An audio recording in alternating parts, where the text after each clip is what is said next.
A little over a week ago, we gathered you all in this chamber to talk about ways to bring international relations out of the deadlock in which they ended up as a result of the longstanding and deliberate policy of Western states to exclude Russia from any frameworks and equations of European and global security. Our country has been painted as an enemy violating the fundamental agreements and understandings that allowed the USSR and the United States to put an end to the Cold War. The Ukrainian crisis is just one of the consequences of that policy.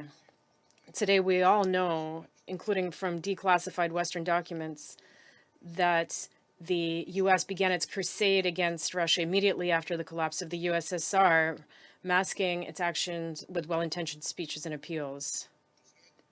After the anti constitutional coup of the Kiev Maidan in 2014, Ukraine became an outpost of this policy, and this friendly neighboring country was gradually molded into an anti Russia with all of its ugly attributes: violations of the rights of Russian speaking residents, unbridled Ukrainian nationalism and suppression of all dissent, glorification of Hitler's collaborators, and persecution of the canonical Orthodox Church. All of this, as we now know for certain today, took place under the cover of the Minsk agreements, which the Kiev regime and its Western patrons had no intention of implementing at all from the very beginning, and instead used them solely as a screen for arming Ukraine and preparing it for war with Russia. It is clear that our Western colleagues are extremely reluctant to abandon this course, the obvious victim of which is Ukraine itself. This was also clear during the aforementioned open debate on multilateralism, at which the US and its allies demonstrated their absolute unwillingness to engage in any kind of dialogue and continued to employ the logic of a zero-sum game. Their supply of weapons to the Kiev regime continues, albeit with serious problems and setbacks. It is becoming difficult to ignore the widespread corruption accompanying these supplies.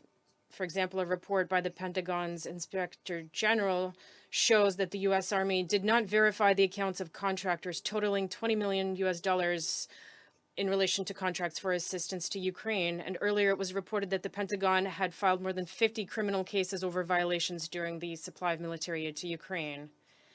It is clear that this is just the tip of the iceberg, and Western so-called benefactors, together with Zelensky's clique, which has entrenched itself in power, continue to rob Ukraine blind. As recently reported in the media, foreign corporations have already sold off more than half of Ukraine's arable land. What is being implemented in the country is essentially a simple and clear colonial scheme. Meanwhile, the scale of corruption in Ukraine has already reached such unprecedented levels that Ukrainian MPs are inventing new cover-ups on the fly as they go along. Here, for instance, is a remarkable example of Ukrainian know-how. In mid-July, the Ukrainian Parliament, Verkhovna Rada, approved the first reading of Bill number 11340, which will allow those suspected of taking large bribes to redeem themselves by paying that money back. Appreciate the beauty of this scheme. If you are caught accepting a bribe, you can just legally share with the state and you can continue taking bribes further. I wonder if there's a similar tax on bribe anywhere else, or is this brilliant idea something that only exists in Ukraine for now? Meanwhile, given the absolute unwillingness of Ukrainians to fight and die for Western geopolitical interests, the US and their allies are forced to become involved more and more in this conflict, sending not only their mercenaries, but also instructors who, of course, become legitimate targets for the Russian Air Force. As a result, the West is seeing more and more obituaries for high-ranking military officers who mysteriously disappeared during a walk in the mountains or suddenly died of a heart attack. According to a NATO officer's confession that ended up in the media, the recent strike on Odessa killed 18 British Special Air Service personnel. It also killed members of French special forces. All of them were not mercenaries, but active military personnel. Another 25 of them were wounded. On July 23rd, about 50 foreign instructors were killed in the Kharkov region. Yesterday, approximately 200 foreign experts were hit in Ismail. We warned about such a scenario and repeatedly warned our Western colleagues about its consequences. It seems that so far, not all of them have realized the real state of affairs on the front and the prospects for Ukraine as a state in the event that this conflict is resolved militarily. However, reality has started to hit some of them, perhaps thanks to the increasing number of publications by Western journalists that are unflattering to the Ukrainian authorities. Among those who have suddenly begun to dress up as peacekeepers, we see one of the main perpetrators of the unfolding Ukrainian tragedy, which is the former head of the British government, Boris Johnson. We all remember that it was he who dissuaded the Ukrainian ringleader in late March, early April 2022 from signing a peace agreement that was very favorable for Ukraine and had been initialed by the Ukrainian delegation at the talks in Istanbul. And this is what he says today. For the sake of peace, he argues, Ukraine could give up its demand to return to the 1991 borders and as compensation, grant rights to the Russian-speaking population. The degree of cynicism on the part of this retired British politician is staggering. It turns out that the rights of the Russian-speaking residents of Ukraine are a bargaining chip in his eyes. What about the rights of the British or, say, the Flemish in Belgium or the Swedes in Finland? Is that the same for him? We must disappoint the British pseudo-peacekeeper. We do not bargain with the rights of Russian-speaking Ukrainian residents, nor do we bargain with the issue of the denazification of Ukrainian society.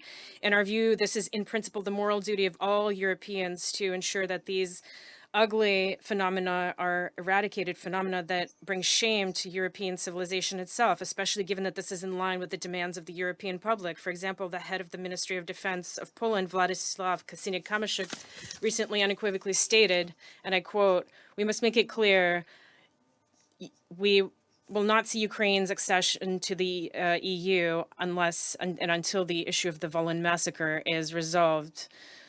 It is difficult not to concur with this Polish politician. However, when he says A, he must also say B. This will not happen until Ukraine stops glorifying those who committed that massacre and thousands of other atrocities against Jews, Poles, Russians, and Ukrainians themselves serving their Nazi masters. I reiterate, this is something that not just Russia, but all of Europe and the entire West needs if they wish to claim even the slightest conformity with the values that our grandfathers defended together at the cost of their lives 80 years ago. Dear colleagues, the consequences of the Ukrainian crisis will not be overcome for as long as the lies on which the Kiev regime is based continue, lies that is fueled and propagated by its Western backers. These lies are multifaceted and a permanent stain on the Western narrative on Ukraine. This includes the provocation in Bucha, well, just one example of many, as long as the denial of many years of aggression by Kiev against the population of Donbass, and covering up the truth about the tragedy in the Odessa trade union house, as well as the truth about the true reasons of the coup in 2014 and the bloodshed that ensued. The 10th anniversary of one of these most high-profile Ukrainian untruths was commemorated several days ago. I refer to the tragedy that took place in the skies over Donbass on July 17, 2014. On that day, the Malaysian Boeing carrying out flight MH17 was shot down and all 298 people aboard were killed. That disaster had a direct impact on the course of the conflict that Ukraine had unleashed just a month before that. Struck by the scale of the tragedy, the militants back then stopped their successfully unfolding offensive against Ukrainian positions and created all the necessary conditions for Dutch investigators to work with the hopes that they would identify the true perpetrators of this tragedy. Unfortunately, those hopes were not to come to fruition, even though our country consistently advocated the conduct of an independent, comprehensive, and credible investigation into the tragedy. Russia was at the origins of the adoption of Security Council Resolution 2166 and remains fully committed to its implementation in the interest of establishing the truth and bringing those responsible to justice. However, the biased conclusions of the technical investigation carried out by the Dutch Safety Board and the subsequent criminal investigation by the Joint Investigative Team, which consisted of states hostile to Russia, is something that we cannot accept. Their only goal was to hastily concoct an indictment of Russia's involvement in the Boeing crash and to make a sloppy attempt to make the evidence fit that conclusion.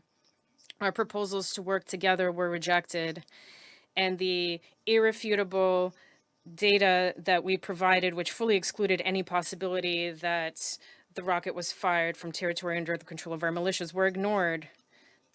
The Netherlands, following anti-Russian logics, have not found it within themselves over the past 10 years to investigate the tragedy in detail. The clear issue of Ukraine's responsibility for not closing their airspace over the area of hostilities was not looked into, as well as many other glaring circumstances. Moreover, with the active support of their allies, The Hague is trying to use its dubious experience in the MH17 case in various international fora, including the ICAO Board and the European Court of Human Rights, in order to cement the false version of Russia's involvement in the Boeing crash in the eyes of the international community.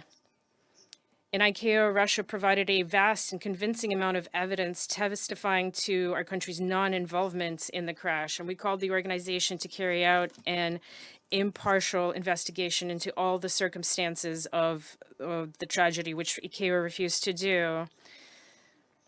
It is also telling that parties ignored the decision of the ICJ of January 31st, 2024 on the proceedings initiated by Ukraine in January 2017. That decision rejected the Ukrainian demand that Russia be held responsible for the crash of the Boeing. We must regrettably acknowledge the lack of a comprehensive, detailed, and depoliticized impartial investigation. The politically biased versions promoted by the Netherlands and their colleagues are protecting Kiev and deliberately ignoring all facts that point to its responsibility for the tragedy. There can be no talk of objectivity and restoring justice in this regard. We express our condolences to all those who lost their loved ones over Donbass 10 years ago. We would like to believe that the truth will one day come out about these events and their true perpetrators, and that those who covered for them as well will all receive the punishment they deserve. But unfortunately, this is still a long way off. Dear colleagues, in conclusion, I would like to touch upon another matter.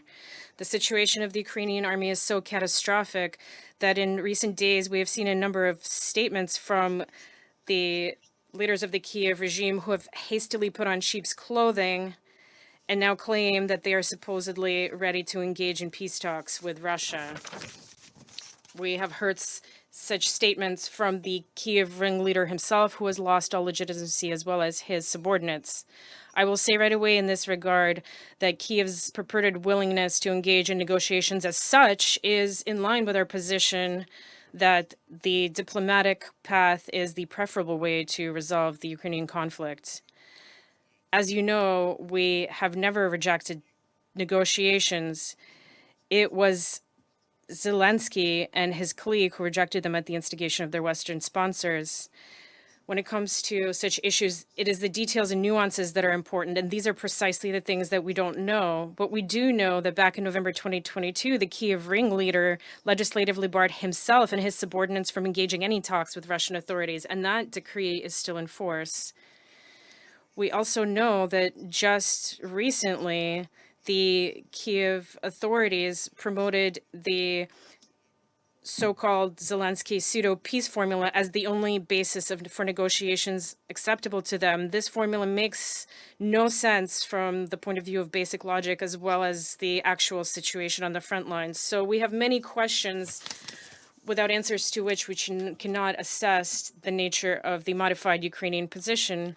Perhaps some clarity could have been brought today by the representative of the Kiev regime, but for reasons known only to him, he ignored our invitation to participate today, as did the representative of the EU, once again demonstrating the unwillingness of this once influential union to engage in any sort of diplomatic efforts whatsoever. And the fact that Kiev's Western sponsors believed that it was unnecessary to have a representative of the Kiev regime participate in today's meeting dedicated to Ukraine is very telling. It just once again shows that today's Ukraine cannot make any sovereign decisions in principle. Well, colleagues, before people are sent to us asked to assess the potential change of position on the part of the leader of the Kiev regime, who has long reached his expiration dates and is failing on the front, we would ask that you get into and find out the details of his epiphany. It's possible that his views have not changed at all. And if he is finally ready to talk about peace, then he has the peace proposals put forth by the Russian president a month ago, and we advise him to hurry because Ukraine will certainly not be offered anything better at this point. And there is absolutely no way that it will get a break on the battlefield in the form of a preliminary ceasefire. We have seen on the example of the Minsk agreements that such arrangements with Ukraine cannot be trusted. And while the Kiev chieftain is considering this proposal, our military operation will continue, and its objective will be achieved either on the battlefield or as a result of talks. Which one is for Kiev to decide?